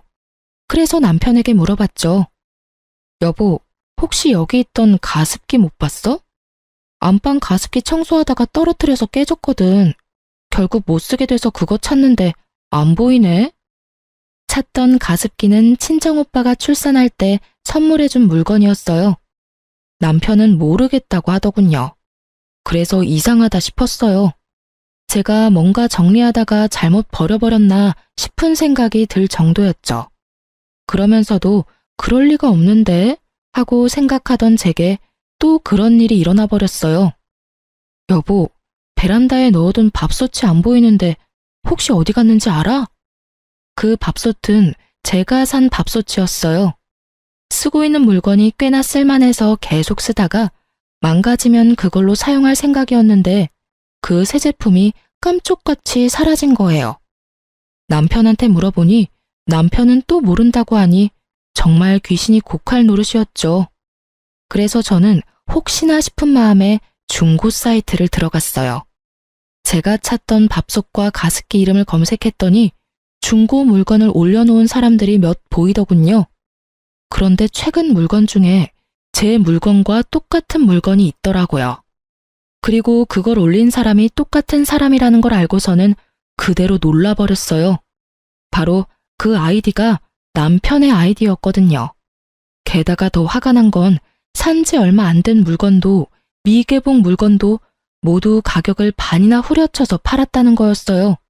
그 돈이 다 제 주머니에서 나오는데 집에서 남편에게 이야기해봐야겠다 싶어서 그날 빠르게 집으로 갔는데 이번에는 공기청정기가 사라졌더라고요. 얼마 전에 제가 구입한 최신 제품이었거든요. 여보, 여기 있던 공기청정기 어디 갔어? 아, 그거 팔았어. 어차피 별로 효과도 없잖아. 정말 천연덕스럽게 말하는 남편을 보면서 저는 온몸에 소름이 돋는 기분이었어요. 그걸 자기가 왜 팔아? 내가 내 돈 주고 산 거야. 팔아도 내가 팔아야지. 그거 꼴랑 얼마 한다고? 돈 없어서 팔았어. 됐어? 당신이 매달 가져가는 돈 때문에 그렇잖아. 내가 가져가는 돈이 얼마나 된다고 이래? 돈이 없냐고? 나 다시 일 시작하고 생활비 주는 것도 반으로 줄었잖아. 당신 월급은 다 어디다 쓰는 거야? 혹시 아직도 주식해? 저는 혹시나 하는 마음에 남편 폰을 빼앗아 확인부터 했어요. 그런데 주식에는 잔고가 0원이더군요. 가지고 있는 종목도 없고요. 그래서 더 이상했어요. 주식도 도박도 안 하는데 돈이 없다니 이상하잖아요. 당신 밖에 살림 차렸어? 제 말에 남편이 어이없다는 듯이 한숨을 내쉬더군요. 무슨 헛소리야. 그냥 돈이 좀 필요했었어. 내가 돈 어디다 쓰는 것까지 당신한테 말해야 해? 내가 산 물건 팔아치우는데 그걸 내가 몰라야 될 이유도 없지? 말해봐. 그 돈 다 어디다 써? 아니면 당신 혹시 잘렸어? 아니야. 아니라고. 에휴, 너하고 무슨 말을 하냐. 됐다 됐어. 말해보라고. 당신 가습기랑 밥솥도 당신이 갖다 팔았지? 그래, 내가 했다. 됐냐? 돈도 얼마 안 되는 거 팔았다고 생색은. 나중에 갚아주면 될 거 아냐. 그렇게 말하면서 남편이 기분 나쁘다는 티를 팍팍 내면서 밖으로 나가버리더라고요. 그리고 그때 친정엄마에게 전화가 왔어요. 너 잘 지내고 있니? 응, 엄마 무슨 일로 전화했어? 바쁜 일 아니면 내가 다시 전화할게. 아, 바쁜 건 아닌데 네가 꼭 알아야 될 일이라서 전화했는데. 무슨 일인데? 이서방이 좀 이상하지 않니? 얼마 전에 뜬금없이 우리 집에 찾아와서 돈 좀 있냐고 묻더라고. 무슨 일로 그러냐고 했더니 투자를 해주겠다고 하던데. 아무래도 너 첫 번째 결혼해서 그런 일로 이혼했으니까 좀 걱정돼서. 뭐? 투자? 그제야 남편이 뭘 하려는 건지 알게 됐어요. 도박도 아니고 주식도 아닌 투자. 당시 유행 중이던 코인이었죠. 설마 돈 빌려줬어? 돈을 왜 빌려줘? 나 돈 없다고 했지. 그런데 이서방 괜찮긴 한 거니? 모르겠어. 일단 알겠으니까 끊어봐. 혹시라도 아빠나 오빠한테도 잘 말해도 절대로 돈 주지 말라고. 저는 열이 받을 대로 받았어요. 제가 왜 첫 번째 결혼에 이혼했는지 다 아는 남편이 저뿐만이 아니라 제 친정까지 끌어들이려고 했다는 생각에 엄청난 배신감을 느꼈거든요. 저는 남편에게 문자를 보내서 당장 집으로 돌아오라고 했어요. 돌아온 남편은 못마땅한 모습이었고 저는 가까스로 분노를 참으며 대화를 시작했어요. 당신, 우리 엄마한테 돈 있으면 투자해주겠다고 했다면서? 그래, 어차피 당신한테 이야기하면 말 시작도 못하고 끊어냈을 거잖아. 그러니까 장모님한테 먼저 말 꺼냈지. 당신 정신 나갔어? 내가 왜 저번 남편이랑 이혼했는지 몰라서 그래? 도박 중독이었다며. 그거랑 나랑 무슨 상관인데? 내가 언제 도박장 들락날락거렸어? 그 사람은 돈 갖다가 불법적인 일에 퍼부은 거고 나는 주식이랑 코인이라는 합법적인 일에 쓰고 있잖아. 코인이랑 주식이 불법이냐? 내가 말했지. 아무것도 모르면 당신이 가지고 있는 소액부터 시작하라고. 그런데 우리 엄마한테 돈을 빌리려고 했잖아. 거기서부터가 문제인 거라고. 그리고 도박이랑 주식 코인이 다르긴 왜 달라? 똑같아. 소액으로 허용 가능한 범위 내에서 하는 건 다 합법이지. 그런데 당신이 감당 못할 금액으로 다 퍼붓고 집안 세간살이까지 팔아가며 하는 건 중독이야. 도대체 코인은 누가 가르쳐 준 거야? 코인도 그 미친놈이 하라고 하든? 그래? 그래, 그 친구가 알려줬다. 왜? 그래서 뭐가 문젠데? 당신한테 손 벌린 적 없잖아. 내가 내 돈 쓰는데 도대체 왜 이렇게 참견질이야? 아, 진짜 열받아서. 그리고 도움 하나도 안 되는 당신보다 훨씬 도움되는 친구가 그 친구거든. 내 친구 욕하지 마. 잘하는 짓이다. 친구 이야기는 그렇게 새겨들으면서 집안에 있는 돈은 있는 돈 없는 돈 다 끌어다 탕진하면서 와이프 말은 귓등으로도 안 듣지? 정신 좀 차려. 제가 아닌 친구를 감싸는 남편 놈을 보며 저 인간이 제정신인가 하는 생각이 들더군요. 지금 뭐가 문제인지를 전혀 모르고 있더라고요. 전 남편이 보였던 얼굴과 똑같은 얼굴, 똑같은 눈빛을 하고서요. 제발, 제발. 당신 진짜 중독이야. 이러다 나중에 어떡하려고 이래. 저는 거의 울부짖듯이 남편에게 소리쳤어요. 이 결혼만큼은 망치고 싶지 않았어요. 그래서 부탁했는데 돌아오는 말이 제 예상과는 달랐어요. 내가 왜 중독이야? 당신 전 남편 같은 사람이 중독이지. 내가 대출 끌어다 코인에 넣는 거 아니잖아. 내가 쓸 수 있는 돈으로 하고 있잖아, 지금. 너 전 남편한테도 이런 식으로 굴었어? 전 남편도 사실은 별거 아니었는데 도박 중독인 것처럼 꾸며서 이혼했어. 중독이 뭔지 몰라서 그래? 있는 돈 다 끌어다 쓰는 게 중독이야. 지금 당신 꼴을 좀 보라고. 거기다가 우리 엄마한테 돈까지 빌리려고 했잖아. 당신 진짜 어쩌려고 이래? 결국은 안 빌렸잖아. 그럼 된 거 아니야? 멀쩡한 사람 중독자 만드니까 기분 좋아? 너랑 대화하면 답답해 돌아버리겠다고. 앞으로 이런 이야기 할 거면 나한테 말 걸지 마. 저는 이미 남편이 중독되었다는 사실을 알게 됐어요. 아무리 제가 이야기해도 도돌이표처럼 되돌아올 뿐이라는 것도 깨달았죠. 그래서 남편이 아닌 시모에게 찾아갔어요. 시댁에는 시부는 출타 중이었고 시모만 집에 계셨어요. 저는 시모에게 말했죠. 어머님, 그이가 이번에는 코인에 손을 댔어요. 제발 어머님이 뭐라고 해주세요. 이러다 진짜 집 다 말아먹겠어요.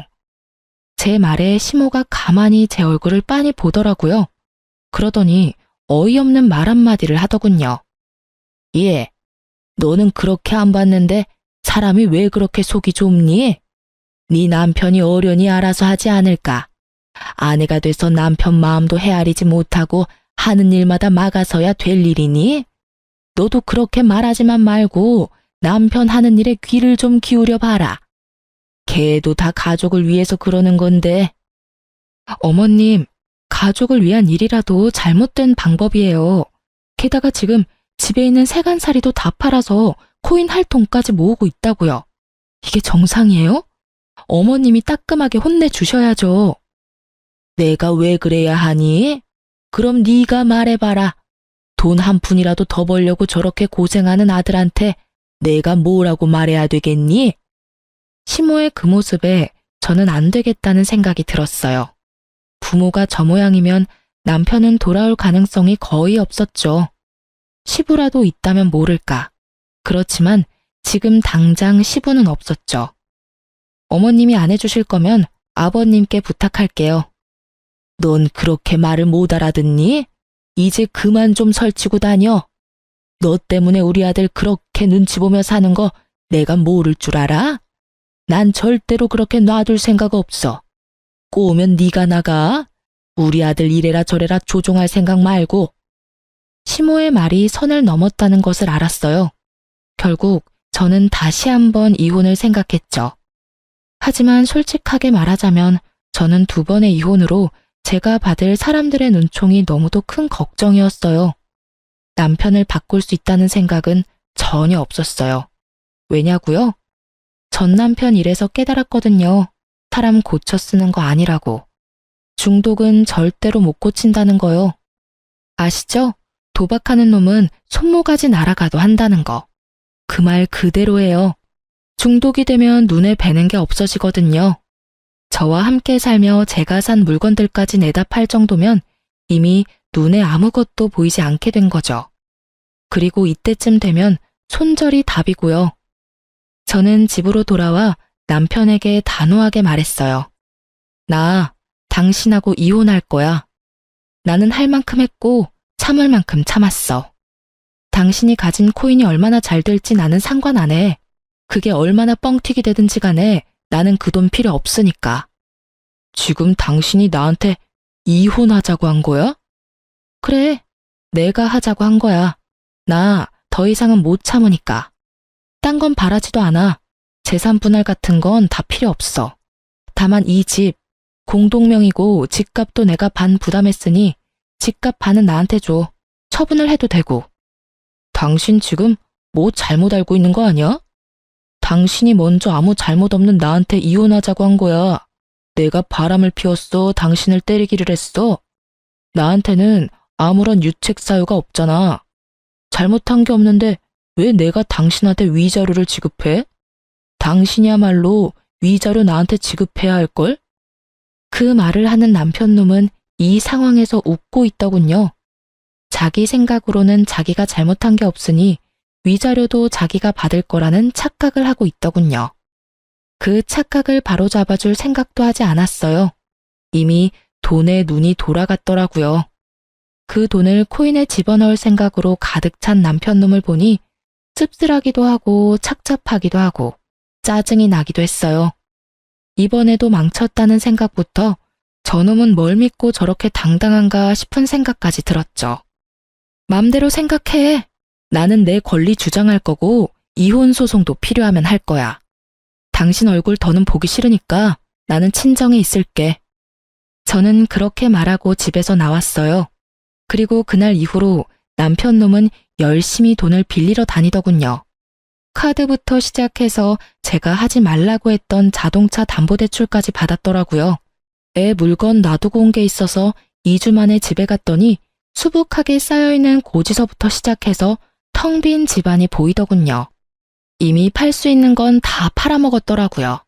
가격이 나가는 건 전부 다요. 그걸 보면서 어찌나 기가 차던지 이혼하자 말한 게 정말 제 삶을 살렸다는 생각이 들었어요.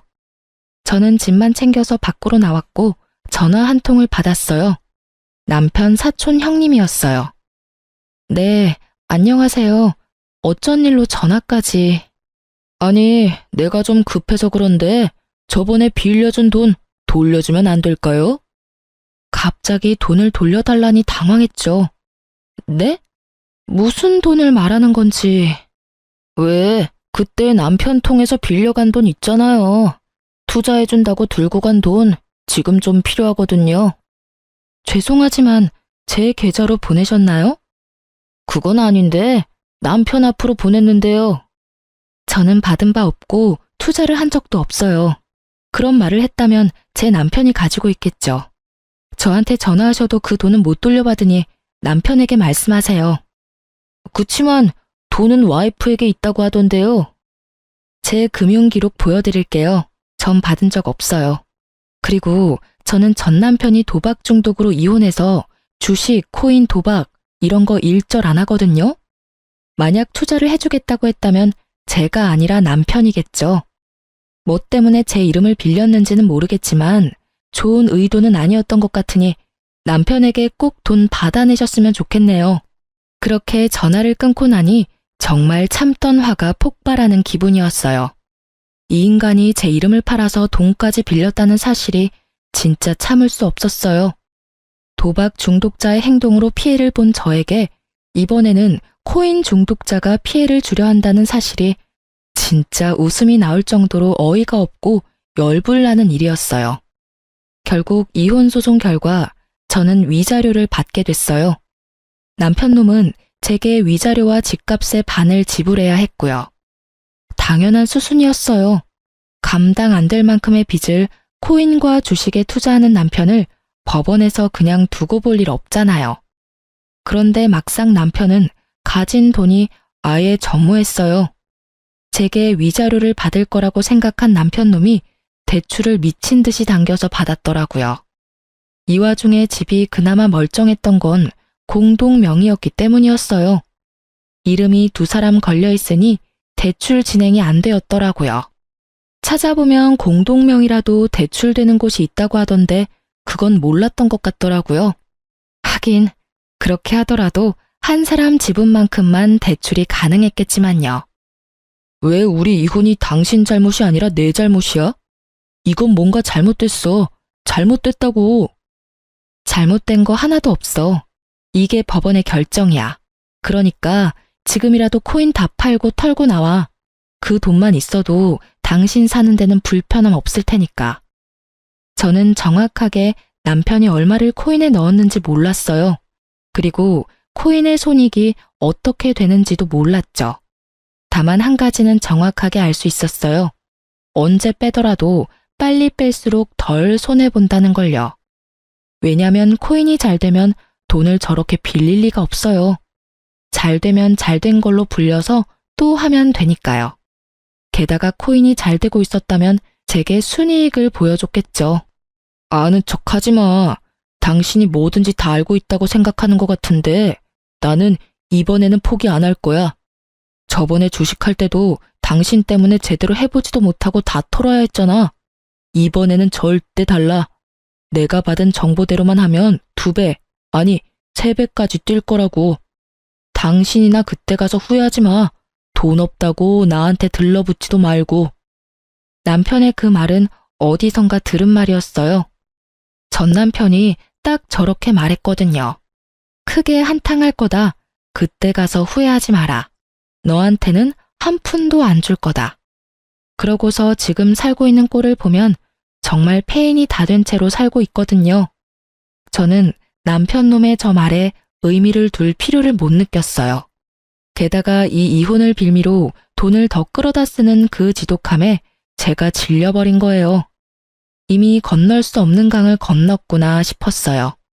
저와 애라도 살아야 했으니 저 남자를 강제로 떼어냈어요. 산 사람은 살아야 하지 않겠어요?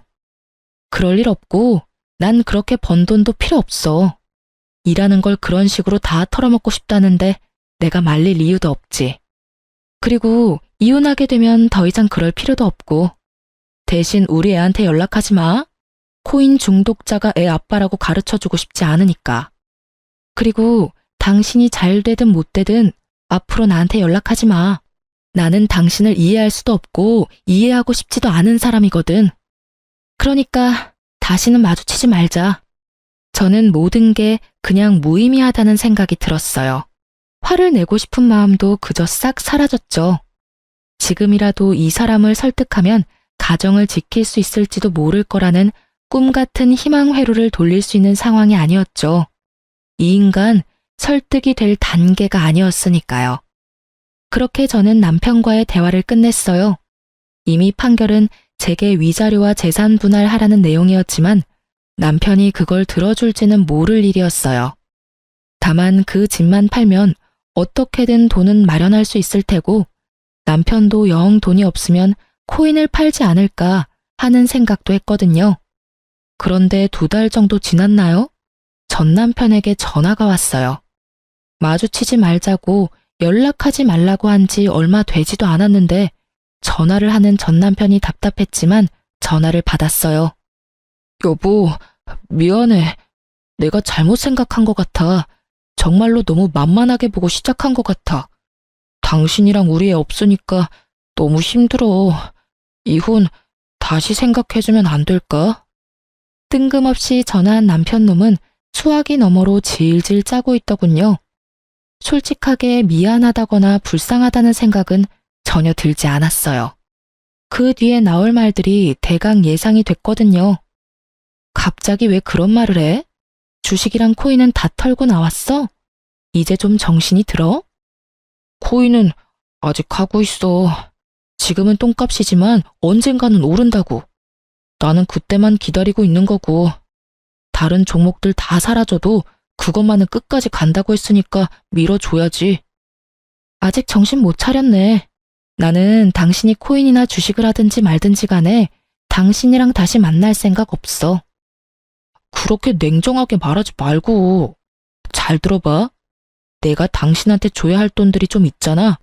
그런데 지금 내 형편으로는 바로 다 갚지는 못해. 그래도 지금 들어가고 있는 코인만 잘 되면 당신 거부터 갚을 거긴 한데 좀만 더 기다려주면 안 될까? 재결합을 말하더니 씨알도 안 먹힐 것 같으니 이번에는 연장을 요구하더군요. 연장 정도야 해줄 수 있었지만 문제는 저놈은 돈이 생기면 무조건 코인부터 할 놈이라는 거였어요. 나 당신이 돈 안 주면 강제로 받도록 법원에 신청할 거야. 그렇게 되면 당신 월급 봉투부터 먼저 잡히는 거 알지? 그렇게 되지 않도록 열심히 애써봐. 간단한 방법 있잖아. 집 팔아서 나한테 집 반값이랑 위자료 주면 우리 사이 깔끔하게 정리되는 거야. 그러면 집을 완전히 당신한테 넘기게 되는 거잖아. 그럼 넘겨야지. 당신이 지금 줘야 할 돈이 있으니까. 그 돈은 당신이 잘못했으니 나한테 주라는 거거든? 여전히 뭐가 잘못된 건지도 모르겠지? 왜 네가 돈 내야 하는 건지도 모르겠지? 거봐. 당신은 여전히 아무것도 모르고 여전히 잘못된 길을 걷고 있잖아. 진짜 짜증나 죽겠어. 도박 중독자 피했더니 이번에는 코인 중독자야? 내가 전생에 지은 죄가 얼마나 많으면 결혼한 두 사람이 다 이런 남자냐고. 결국 화가 나 소리를 빽 지른 저는 지끈거리는 이마를 꾹꾹 눌러댔어요. 절대로 주식 같은 거 안 할 것처럼 생긴 사람도 투자를 하게 되다니. 어디서부터 잘못됐는지조차 감이 오질 않더군요. 그리고 제 화가 꽤나 잘 통했는지 남편 놈은 더 이상 연락을 하지 않더군요. 다행이라고 생각했어요. 어줍잖게 아는 척하면서 돈 빌려달라고 할까봐 걱정했거든요. 그런 뻔뻔한 사람은 아니라서 다행이었죠. 그런데 그 뒤로 시부에게 연락이 온 적이 있었어요. 시부는 그나마 남편의 코인 중독을 걱정하던 분이셨는데 제게 전화 와서 그러더라고요. 며느라가 내가 아들놈 잡아다가 절대로 허튼 짓 못하게 단단히 일러둘 건데 다시 집에 돌아올 생각은 없어? 아버님 생각은 고맙지만 안 될 것 같아요. 남편은 이미 제 이야기에는 귀를 기울이지 않거든요. 그놈이 늦바람에 정신을 못 차려서 그래. 내가 단단히 일러두고 정신 차리도록 만들면 하지 말라는 짓은 안 할 거다. 이렇게 헤어지는 건 너한테도 아들한테도 안 좋아. 시부의 걱정은 부모로서 당연한 일이었고 제 입장까지 생각해주는 아주 감사한 일이었어요. 하지만 그런 시부의 노력도 길게 가지 못할 거라는 걸 알았어요. 그리고 시부를 이유로 돌아가봤자 그 집에는 시모가 있잖아요. 열심히 아들 일탈을 도운 시모가요. 아들 하고 싶은 대로 놔두라는 시모의 말이 턱하니 걸리더군요. 죄송해요, 아버님. 전 제 아이를 코인 중독자 아이로 키우고 싶지는 않아요. 그리고 가난을 물려줄 생각은 더더욱 없고요. 그러니까 더 이상 제게 전화하셔도 의미는 없을 거예요. 이번 이혼 후에는 죽을 때까지 혼자 애 키우면서 살 예정이거든요. 애 보고 싶을 때는 말씀하세요.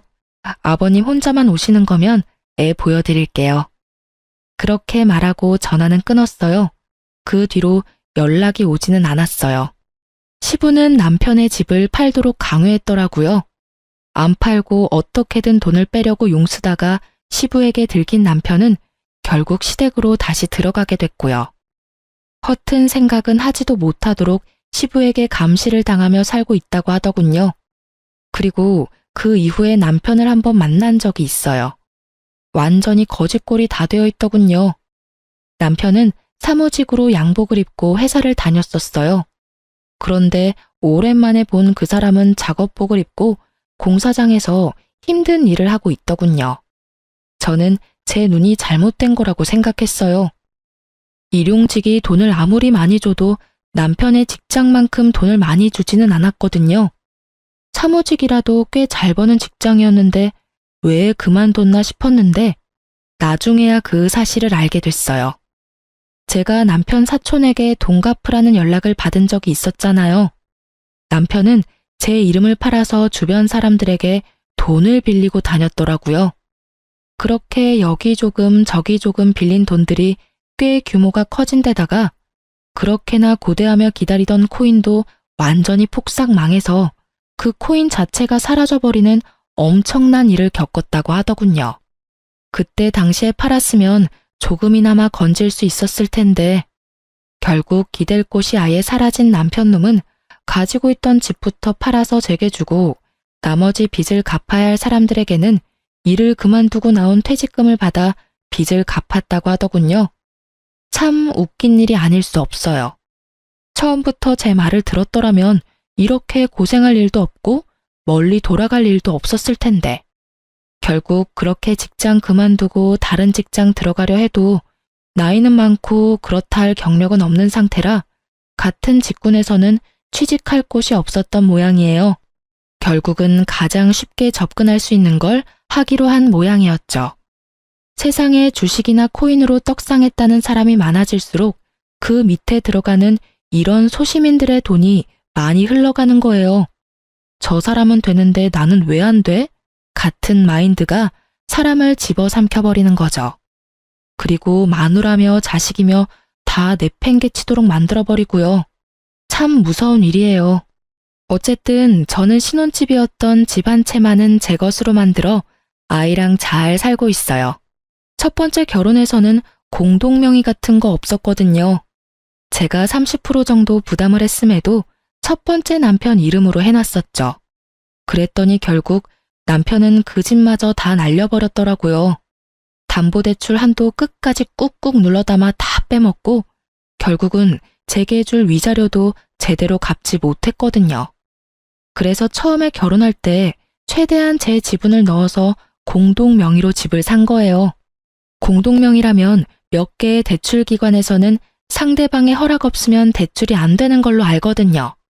아니면 대출 한도가 확 줄여준다든지 그렇더라고요. 이 집 하나만이라도 살리기 위해 제가 얼마나 노력했는지. 집을 살 때 내 지분이 조금이라도 들어가면 무조건 공동명의로 하는 게 현명한 선택일 거예요. 한번 크게 당해본 경험자가 하는 말이니까요. 주식, 코인 중독자 남편과 재산 없이 이혼하게 된 것도 열받는 판국에 집마저 날려먹을 수는 없잖아요. 집만 있으면, 아니 최소한의 미천이라도 있으면 어떻게든 사라지게 되어 있거든요. 사실 두 번째 이혼을 하고서는 많이 힘들었어요. 초혼도 아닌 재혼을 해서 또 이혼한 거였으니까요. 사람들이 제 탓이 클 거라 예상하며 물어뜯었죠. 그게 너무 스트레스였어요. 그렇지만 지금 주변 사람들도 제 결혼에 대해 대충 알고 있고 저를 이해해 주고 있어요. 그리고 지금 이 글을 읽어주시는 분들에게도 감사의 말을 전합니다.